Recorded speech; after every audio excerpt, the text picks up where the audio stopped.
your scarcity into abundance. Ito po yung pamagat ng kanyang sermon, turning scarcity to abundance. Do you know scarcity? Alam niyo po ba kung ano yung scarcity? No enough pera. Kahirapan. Walang pera every Walang time. pera daw po palagi. Walang pera every time. Laging walang pera. Every time walang pera. Your landlord come walang pera. Lagi daw pong walang pera.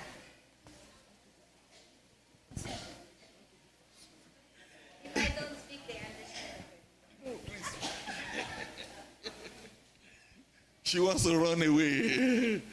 Praise the Lord. School fees for your children come walang pera. Wala daw pong pambayad sa eskwelahan.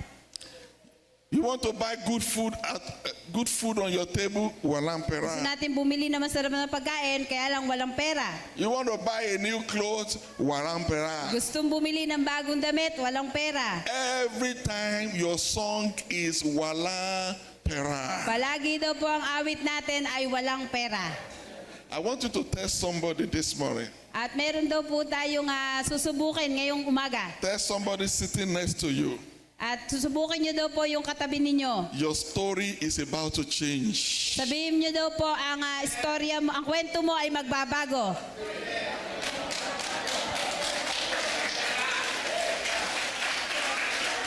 Your story is about to change. Magbabago ang iyong kwento. Every time you are jumping from one jeepney to another jeepney. Habang kayo daw po ay lumilipat sa isang jeepney papunta dun sa susunod na jeepney. When I first came, my family first joined me in the Philippines. Noong unang pagkakataon daw po na sumama ang kanyang pamilya sa Pilipinas, There was no car. wala daw po silang sasakyan. Every time we wait for jeepney, At kapag sila po ay naghihintay sa going to jeepney, church, jeepney, going to church, para jeepney. pumunta po sa simbahan, Anytime I want to go somewhere, I have to enter tricycle. minsan daw po ay sumasakay sila sa tricycle. And I'm not that very tall. At hindi daw po siya masyado matangkad. If I want to enter, I will do like this. Yeah. At magkakasyahin daw po niya yung kanyang sarili. And I could not even afford to take special. At hindi daw po niya kaya magbayad ng special na sa tricycle. Then when I sit with people in tricycle, Kaya pag meron daw po siyang katabi sa loob, my leg is folded. I was doing like that. siya Yeah. daw po ay baluktot at ipit na. Oh God, I want to have my car. Ay sabi niya, Panginoon, gusto ko magkaroon ng sasakyan. But walang pera. Kaya lang walang pera.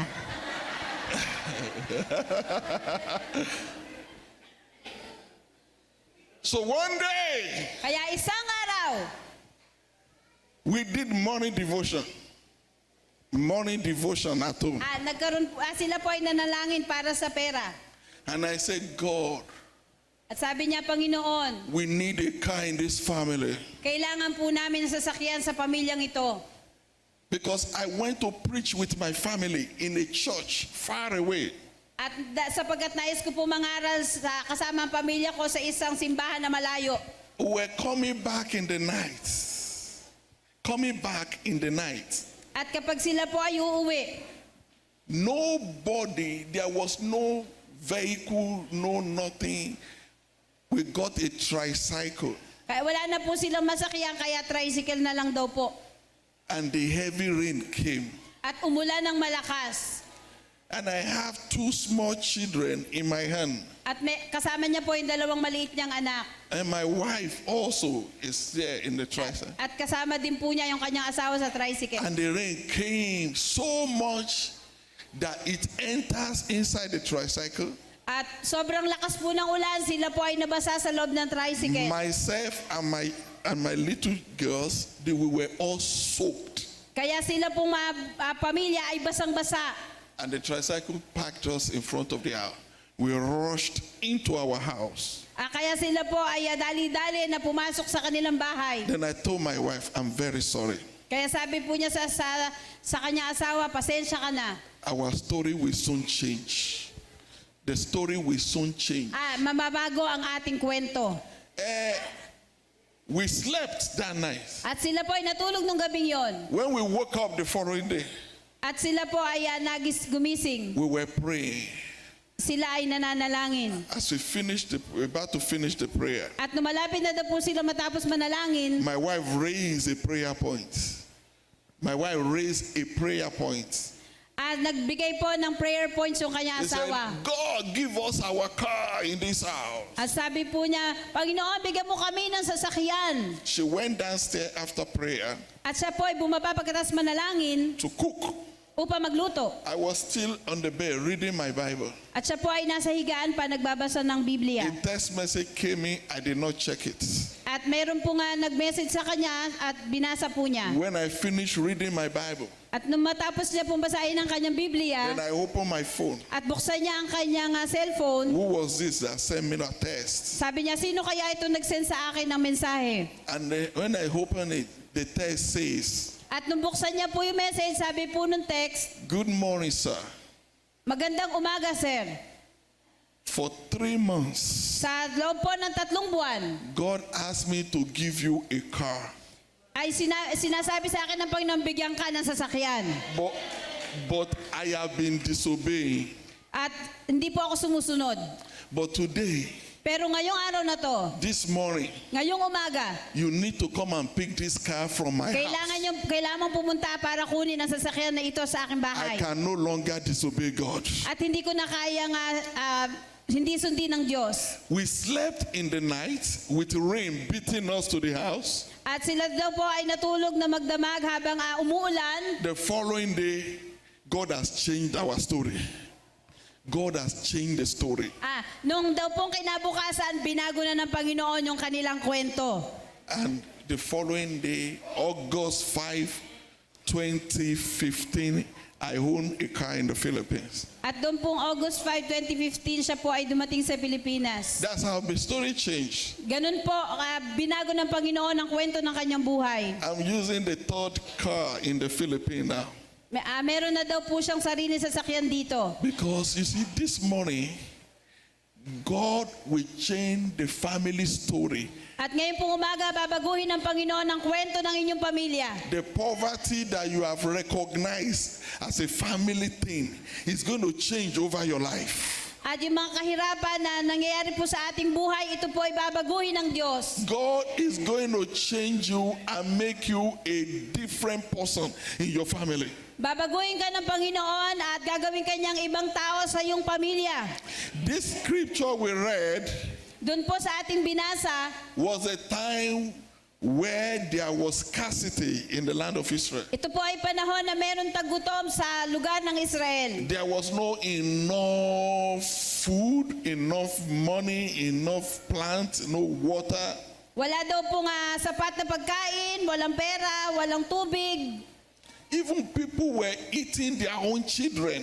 At ito po yung panahon na kinakain na ng mga tao yung kanilang mga anak. It was that very bad. Kaya grabe po itong panahon na ito. If you are passing, somebody can take you and kill you and eat you to survive. At maaari meron pong lumapit sa inyo para kainin kayo para lang daw po mabuhay. One of the results of long famine and hunger is people eating themselves. At ito daw po yung resulta na napakahaba na tagutom. When there's no food in a place for a long time, Kaya nung naranasan daw po nila ito na mahabang panahon, the next thing is that people will start eating themselves.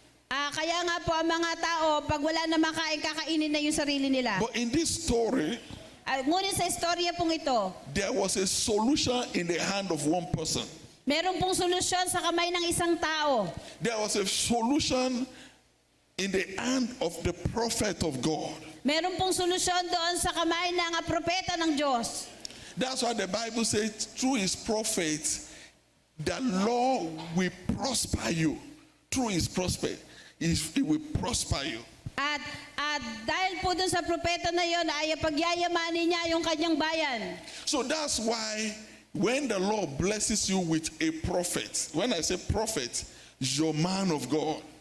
Kaya pag tayo daw po ay binigyan ng Diyos na mga lingkod niya, stay with your man of God. tayo daw po ay manatili nakasama yung mga lingkod ng Diyos. In this house, Daddy is our man of God.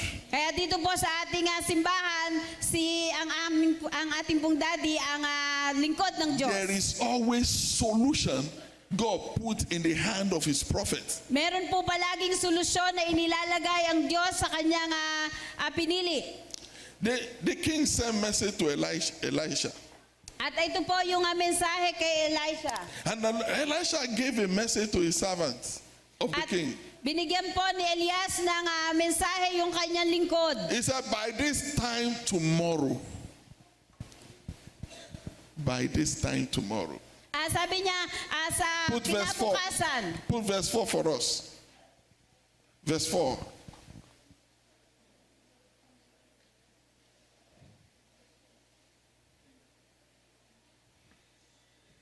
Okay, I just read my own Bible. Verse 4.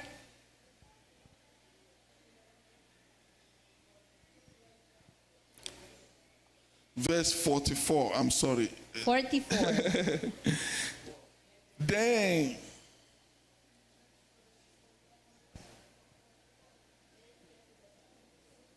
There. okay. So the Lord told the Elisha said, by this time tomorrow, At sabi po niya, kinabukasan, a seah of wheat will be sold for 1 shekel. yun daw pong No, yung just- binhi ay ibebenta sa isang pera. let's say it like this: 1 bag of rice Ang isa daw pong bag ng kanin will be sold for 1 pesos. ay ibebenta daw po ng piso. By this time tomorrow. At gantong oras kinabukasan. The question, the truth is that there was no rice, there was no even market, because the whole place there was no food. Ang sitwasyon po ay wala pong kanin dun sa mga pamilihan. And the servant told Elisha, he said, even if the heaven should open, it can never be. At sabi po nung kanyang lingkod, hindi mangyayari ito kasi nga po wala. There is always a solution God has placed in the hand of his prophets. Palagi pong may solusyon na ibinibigay ang Panginoon sa kamay ng kanyang mga propeta o lingkod. And the following day, the word of the Lord came to pass, and there was more than enough in the whole city that everybody can have enough food. At nung kinabukasan daw po ay nangyari ang salita ng Diyos at sila po ay nagkaroon ng kanin na kakainin. In this place, there was no rain at this time of Elijah too. At ito pong panahon na ito ay wala daw pong ulan ng panahon ni Elias. And then the whole country was in pain. At ang buong bayan daw po ay nagdudusa. Fishes were dying in the river. At ang mga isda daw po ay namamatay sa mga The ilog. animals were hungry. Ang mga hayop ay nagugutom. There was no green grass for the animal to eat food. Wala daw po mga damo na makakain yung mga So hayop. there was no new plant that was growing in the Wala daw farm. pong lumalaki na bagong mga halaman. But Elisha said, Kaya sinabi po ni Elias, there is solution. merong solusyon. So what are the things Elijah did that brought solution? Kaya ano po yung solusyon na ibinigay kay The Elias? first thing Elijah did is, in verse 41, he spoke a positive word to the situation.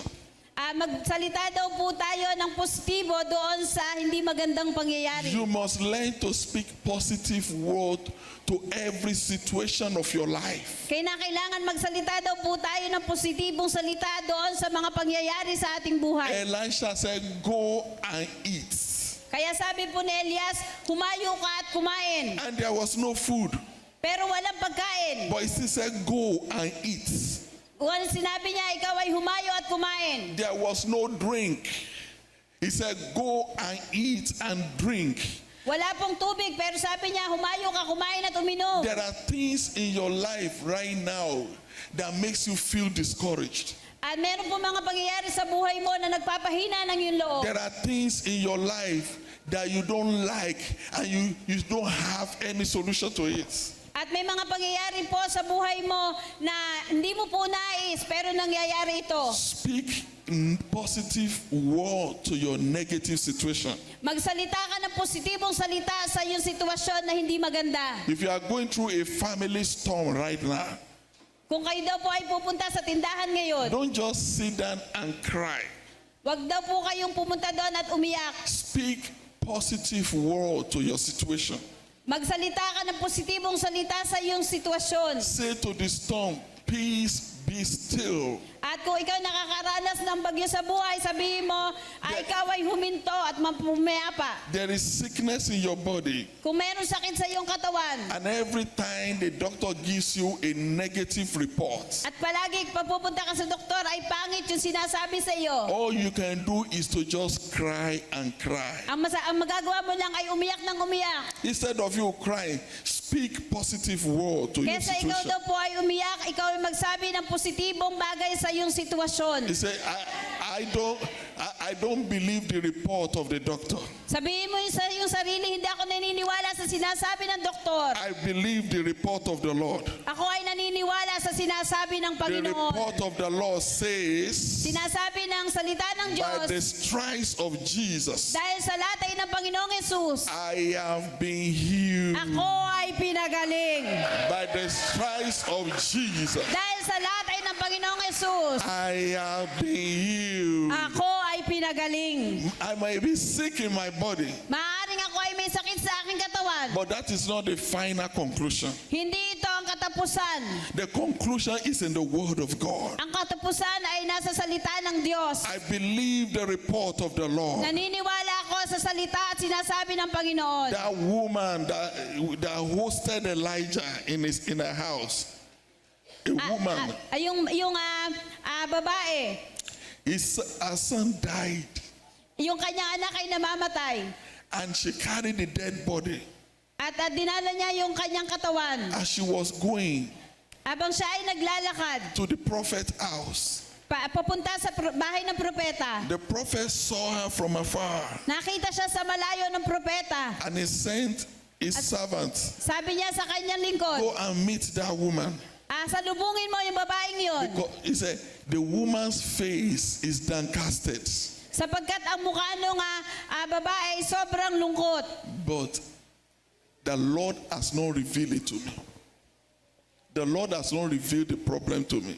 At ipinakita ng Panginoon doon sa propeta. And when the woman got to the prophet, At nung siya ay lumapit doon sa propeta, he asked, is all well with you, your family, your son? ang sabi niya, kasama mo ba ang iyong pamilya, yung anak? The woman did not cry. Hindi po umiyak yung My babae. son is dead. Oh. Hindi po niya sinabi na yung kanyang anak ay patay She na. simply responded, oh, he's well.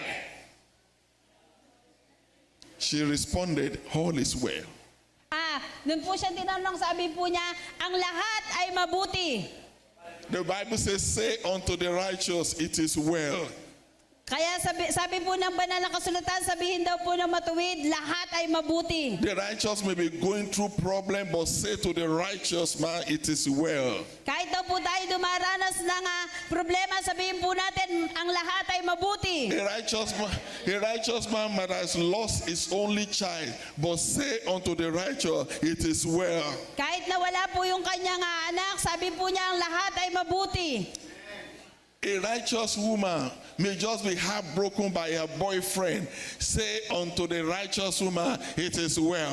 Maaari po ngayong mga matuwid na babae ay nasaktan po ang puso, pero sasabihin pa rin po ng matuwid na babae, ang lahat ay mabuti. Somebody might have promised you love and promised you marriage, and all of a sudden he cut off the love, disappointed you, and you are crying. But God asked me to tell you, all is well. Maaari meron po nangako sa inyo ng pag-ibig at kayo pakakasalan pero hindi po nangyari. Pero kahit ganun po ang sitwasyon mo, sabihin mo po sa iyong sarili, ang lahat ay mabuti. Your husband might have left you, Maaring ang asawa niyo pong lalaki, hindi kayo mahal. abandon you and the children, At ngayon din po ang iyong mga anak. and you are suffering. At kayo ay nagdudusa. The Lord said, it is well. Pero sinasabi po ng Panginoon, ang lahat ay mabuti. You may not have money in your pocket right now. Maaaring wala po kayong pera sa inyong bulsa ngayon. The landlord may be coming to ask you for the rent tomorrow. The landlord may be coming for the yung rent maniningil po ng tomorrow. renta ay darating na bukas. The Lord has me to tell you it is well. Sinasabi po ng Panginoon, ang lahat ay mabuti. Don't ever agree with your situation. Huwag kang aayon dun sa iyong sitwasyon. No matter how bad your situation is, Kahit gaano po kapangit yung sitwasyon mo, do not agree. huwag ka pong aayon. No matter what is, the whole world is crumbling on you, Kahit ano daw po yung sinasabi sa iyo ng mundo, do not agree to your situation. huwag ka daw pong aayon sa sitwasyon. Don't agree to the doctor's reports. Tayo daw po ay maniwala lang sa sinasabi ng Panginoon. You must agree on what the Bible says. Tayo daw po ay sumunod sa sinasabi ng And you Biblia. must learn to speak it from your mouth. At kinakailangan ito po ay salitain natin sa ating bibig. When somebody says, "Can I borrow money from you?" Kapag may nagsabi po sa atin na pwede ba ako mangutang, Instead of saying, "I don't have money," kesa daw po sabihin natin na wala tayong pera, tell the person, "I am very rich now. Sorry." sabihin po natin sa tao, masyado ako mayaman ngayon, pasensya ka na.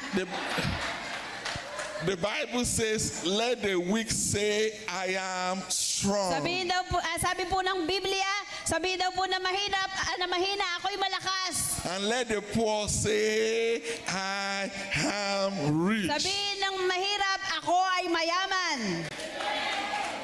Instead of saying, "Walang pera, walang pera," Wag daw po lagi sasabihin, walang pera, walang pera. you say, "Sorry, sister, I am very rich now." Sabihin daw po natin, pasensya ka na, masyado ako mayaman ngayon. Can somebody say to yourself, "I am very rich"? Sabihin mo daw po sa sarili mo, ako'y mayaman. If the doctor say you have 6 months, only 6 months to live, that you will die because of your 6 months, your sickness, you have how many months? 6 months more. Pag sinabi daw po sa inyo ng doktor na 6 na buwan na lang kayong mabubuhay at pagkatapos nun ay kayo mamamatay na, Tell yourself, tell the doctor, tell the devil, tell the friend, "Hey, I shall not die." sabihin nyo daw po, Believe to declare the glory of the Lord. sabihin nyo daw po dun sa doktor, hindi ako mamamatay, kundi ako'y mabubuhay upang ipahayag ang kalwalhatian ng Diyos. You know what? Alam nyo po, The doctor does not have a final say about you. hindi po ang doktor ang magsasabi ng huling salita sa ating buhay. Only God has the power of death and life. Ang Panginoon lang po may kapangyarihan sa buhay at kamatayan. The doctor that is telling you that, he too is subject to the same thing that kill everybody, death and sickness. At yun daw pong doktor na nagsasabi sa atin noon ay makakaranas din ng kamatayan. One day I went to the hospital Minsan daw po siya ay pumunta sa ospital. and I saw the picture of one young man, obituary, At meron daw po siyang nakita doon na larawan. burial arrangement. He was a specialist doctor. Yun daw pong doktor ay isang espesyalista. And yet he still died. Pero siya daw po ay namatay din. Why is it that doctor cannot stop sickness? Bakit daw po hindi napipigil ng doktor yung sakit? Because some things are more than human power. Dahil wala po silang kakayahan. So, no doctor, no man, no witches, no witchcraft, no wizard has a final say over your life. Kaya nga daw po walang doktor, wala daw pong tao, sino man magkukulam ang may huling masasabi sa buhay natin. No occultic people have a final say over your life. Walang sino man daw po makapagsasabi ng hangganan ng ating buhay. If a ordinary human being threatens your life, At kung meron man daw po na tumatakot sa atin, you let them know at hayaan po natin nilang malaman that God, your God, is bigger than them. Your God is bigger than them. ipaalam po natin sa kanila na ang ating Diyos ay mas malaki kaysa sa kanila. So Elijah spoke, Kaya nagsalita po si go Elias. and eat. Sabi niya, humayo ka at kumain. There is no food but go and eat. Kahit walang pagkain, humayo ka at kumain. Jesus wanted to feed 5,000 of people. Ang Panginoon ay pinakain po ang 5,000 tao. And he said to his disciples, go and get what they will eat. At sabi po niya, sila ay pakakainin He said, natin. even one man's wages, one man's whole year salary cannot feed these people. At sabi po nila, yung kahit sweldo ng isa, hindi kayang pakainin ito. But Jesus does not see you by your condition. Subalit, ang Panginoong Hesus ay hindi ka tinitignan sa iyong kalalagayan. He sees you by his own ability. Tinitignan ka niya doon sa kanyang pagtingin, sa kanyang Yeah, kakayahan. there is no food, there is no money, but he fed thousands of people. Maaaring walang pagkain, walang pera, pero pinakain niya yung karamihan ng tao. Speak positive word. Tayo ay magsalita ng positibong salita. Tell your friend you must dare to speak positive word from Sabi today. mo po dun sa katabi mo, kinakailangan ka magsalita ng positibong salita. Another thing, number 2, Pangalawa daw po, how Elisha turned the scarcity into abundance. paano daw po yung tagutom ay naging maunlad. Flash verse 41 for me. Verse 41 daw. Then number 2, it shows what he had. Yung number 2 daw po ay, ano yun to? Are you there? Let's read it. Elijah said to Ahab, go eat and drink, for there is a sign of a heavy rain. At sinabi po ni Elias kay Akab, ikaw ay umahon, kumain at uminom sapagkat may hugong nakasaganaan ng ulan. You determine what you allow to enter your spirit. At wag po natin hayaan na yung negatibo ay pumasok sa ating loob. Some people, they have chosen to hear the word of God over and over and over and over. Kaya dapat mas lalo pong pakinggan natin ang salita ng Diyos ng paulit-ulit. Some people, the only thing they like to hear is gossip. Madalas na pong ginagawa lang ng tao ngayon ay magchismisan. Somebody will take tricycle or jeepney to a far place just to gossip. Yung iba daw po ay pupunta pa sa malayo para lang makipagchismisan.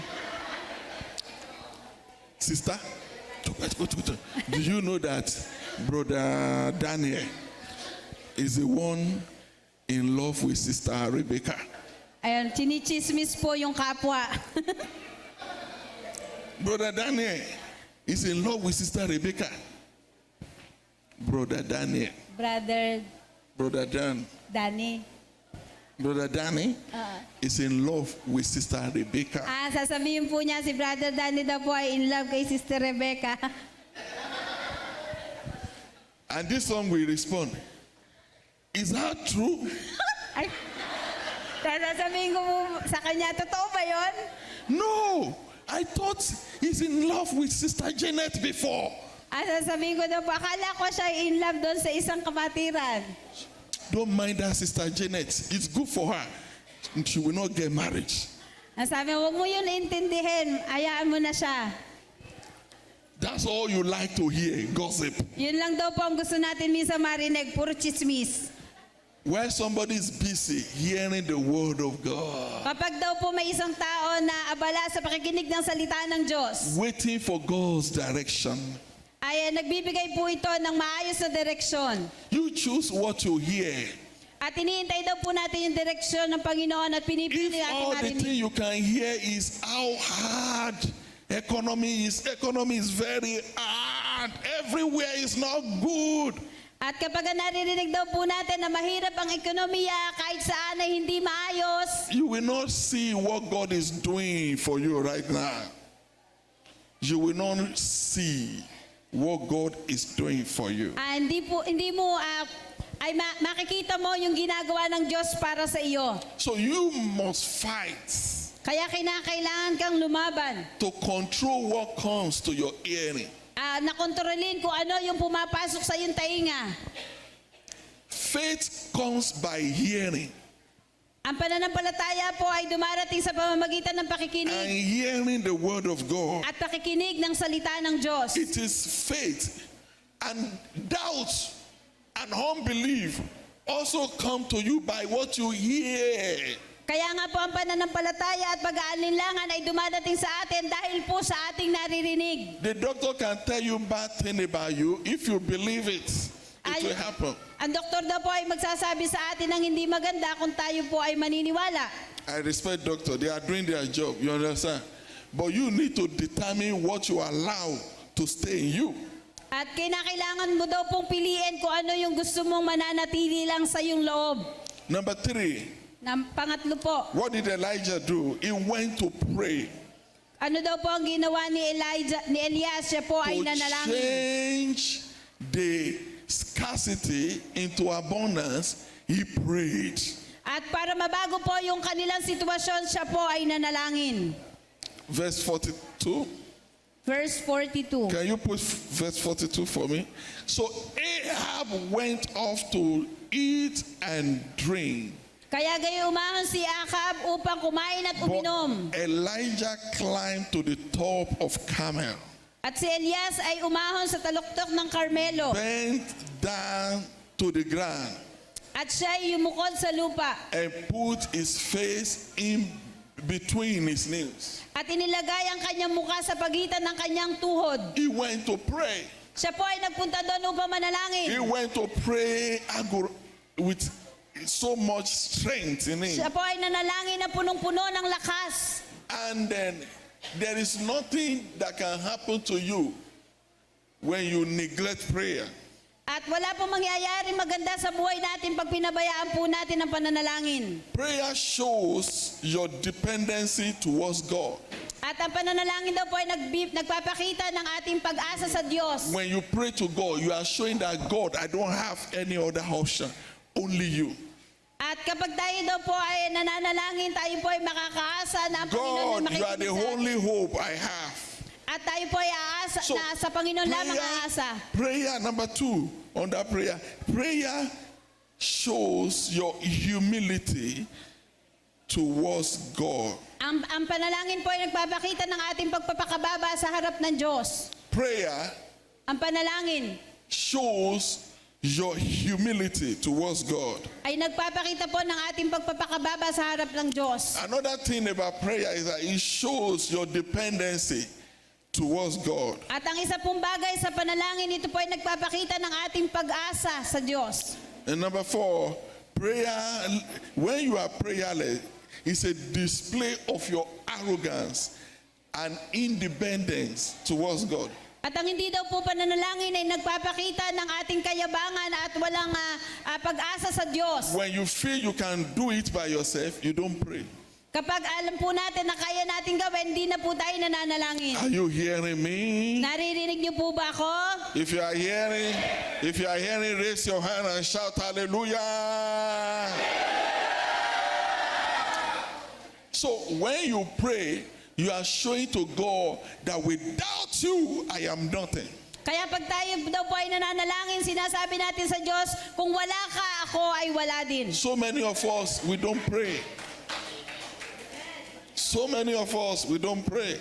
Kaya minsan, tayo ay hindi nananalangin. That's what makes us to be different from being an ordinary person. Kapag tayo daw po ay hindi nananalangin, parang ordinaryong tao lamang tayo. Why? Bakit? Because we depend on God.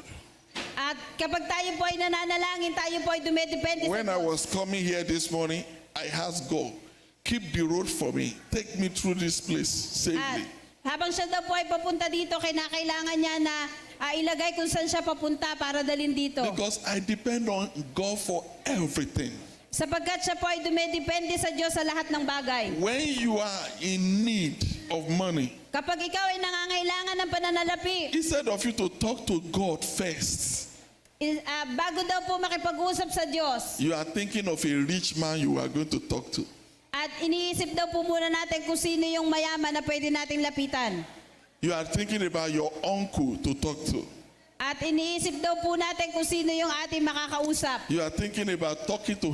That's why every one of them disappoint you when you talk to them. Kaya daw po pag tayo ay lumapit, tayo po ay nalulungkot kasi tayo And natatanggihan. then you will not get angry and say she's too stingy. At tayo po ay magagalit kasi hindi po tayo napagbigyan. She doesn't like to help people. Ayaw niyang tumulong sa ibang tao. No man can help another man. Wala daw pong tao makatutulong sa isa pang tao. When a man helps you, it's because God has moved the man to help you. Kung meron man daw pong taong tumulong sa atin dahil nangusap sa kanilang Diyos na tayo tulungan. This is what I do. Ito pang aking ginagawa. Any need that comes to my life, I talk to Jesus first. Ano man daw po ang pangangailangan, meron siya. Ang Diyos po ang una niyang kinakausap. When you talk to Jesus, Kapag kinausap natin ang Panginoong Yesus, He knows how to make men respond to you. siya po ay kumakausap ng mga tao para po ikaw ay tulungan. When you get God, Kung hindi ka makakalakad, He knows how to make you get men. When you get God, kung hindi ka daw po makakapunta sa isang lugar, He will give you men's hearts.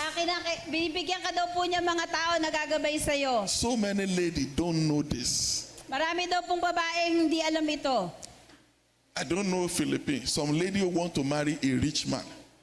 Hindi daw po niya alam kung dito sa Pilipinas. Gusto daw pong makapangasawa ng Ladies, you want a Amerikano. rich man, raise your hand. So that I pray for you. Thank you. She raised her hand. Rich man. Marami daw pong gustong mag-asawa ng mayaman. What about this way, other way around? What about you becoming rich and a man wants to marry a rich girl? Is that a good idea? Yun daw po ba ang gusto, makapangasawa ng mayaman? Do you get it? Should I repeat? Sige po. Yes. What about you become a rich girl and men want to marry a rich girl? Kung ang gawin daw po natin, tayo daw po mga babae magpayaman para yung mga lalaki daw po ang hahabol sa atin. Yes. Nothing stop a woman from becoming rich. Ano daw pong pipigil sa mga babae para maging Two mayaman? of us. Okay, women, I want to pray for you to be rich. Raise your hand up. Pagpe-pray daw po niya na yung mga babae. Lord, yumaman. look at these women and make them rich in Jesus' name. Then another thing, At isang bagay pa po, this one not depending on God. Our time is fast spent. I will round up now. Not depending on God will make you become greedy. kapag tayo daw po ay hindi nakadepende sa Diyos, magiging tayo daw po ay It will make you become greedy. greedy. Alam niyo na yun. Sakim. Call it for me in English. How will you call greedy? Say it. How do you pronounce greedy Sakim. in I English? just, greedy. That's the same way I call it. I just can't remember the Tagalog. Okay, Tagalog. Okay. Don't worry. I'll teach you Tagalog. Okay.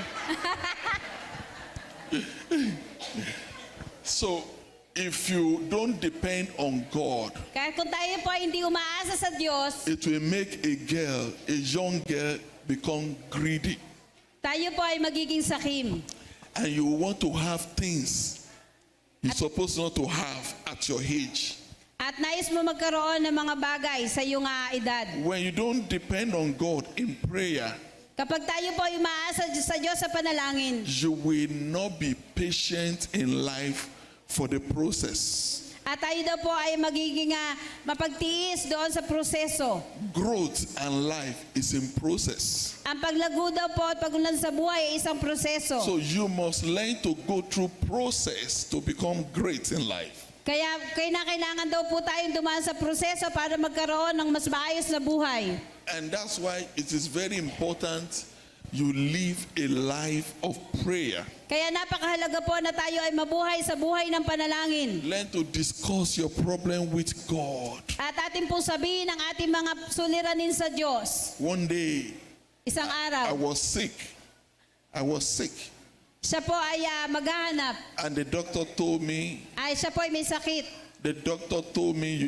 this part, this thing, very bad news. At sinabi po sa kanya ng doktor na ito ay hindi maganda. And I was in my room thinking, oh God. I was in my room thinking, At sa kanya po nga, sa isip sabi po niya, oh O Panginoon, God, oh God, what is this? ano ito?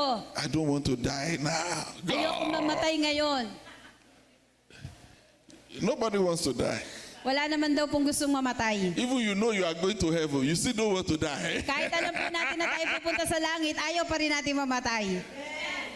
And after about 3 months, going through forth and back of medical treatment and test upon test, At sa loob daw po na 3 buwan na siya ay pabalik-balik para gamutin at i-test. I got home in my room one day. At siya daw po ay pumunta sa kanyang kwarto isang araw. I heard a word. I had a word. I had a word. God Alin spoke siya to me. narinig na salita? God spoke to me. Okay. God spoke to me Nangusap po ang Diyos sa kanya and said, at sinabi, why don't you tell me to heal you? bakit hindi mo hilingin sa akin na pagalingin ka? I was surprised. Ako I po was ay on my namangha. bed. I sat down in my room Kaya nabigla po siya dun sa kanyang kwarto. and I talked about it. I have never told God, heal me. Hindi ko po hiniling kahit kailan sa Diyos na pagalingin ako. Then I knelt down on my bed. I raised my hand. Kaya siya po ay lumuhod at tinaas ang kanyang kamay. Oh God, if you have ever healed anybody, heal me now. Kaya sabi niya, Panginoon, pagalingin mo po From ako. the crown of my head to the sole of my feet. Simula sa tuktok ng aking ulo hanggang sa aking... Heal me, oh God! Pagalingin mo ako, Panginoon! And you know what?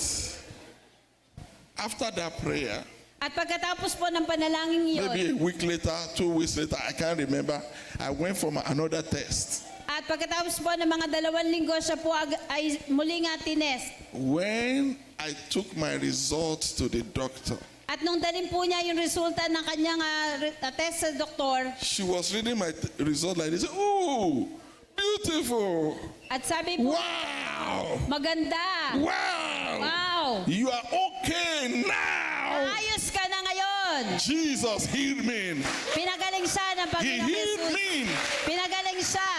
He told me, why don't you ask me to heal you? Sinabi po ng Panginoon sa kanya, bakit hindi mo hilingin na ikaw ay aking pagalingin? Don't be a prayerless Christian. Huwag po tayo maging Kristiyano na hindi nananalangin. Trust in God by talking to Him. At tayo po ay sabihin natin, ilapit natin sa Diyos yung ating mga hinaing. You don't know it's closer to you than the skin of your body. Mas malapit po siya sa atin kesa dun sa ating balat. It's right there in the midst of terrible situation you are going through right now. Siya ay nandoon po doon sa mahirap na sitwasyon na meron tayo ngayon. He sees the pain of your cancer and He knows and is concerned about you. At nararamdaman po niya yung ating sakit na nararamdaman doon sa ating cancer at alam po niya kung paano yun tayo pagagalingin. He sees the trauma of that sickness, of that ailment. He knows you are not feeling good about it. He cares for you and is waiting. My daughter, just talk to me. Say, Daddy, heal me. I want to heal you. At alam po ng Diyos yung ating mga pinagdadaanan at nararamdaman at siya po ay nagmamalasakit sa atin. Hinihintay lamang po niya na sabihin natin sa Kanya, Ama, ako po ay iyong pagalingin. God is finishing your work. Praise the Lord. Amen. Tayo po ay matatapos. Stand to your feet. Let me Tayo pray po for you. ay lahat ay tumayo. Father, in the name of Jesus, I bless everyone and what they have heard this morning. Let the word of the Lord continue the healing, the miracle, the provision in the midst of their scarcity. I release abundance in the name of Jesus. I release help for them in the name of Jesus. And those who are sick be totally healed. In Jesus' mighty name we pray. And you shout a very big amen. Thank you, Daddy, for the privilege.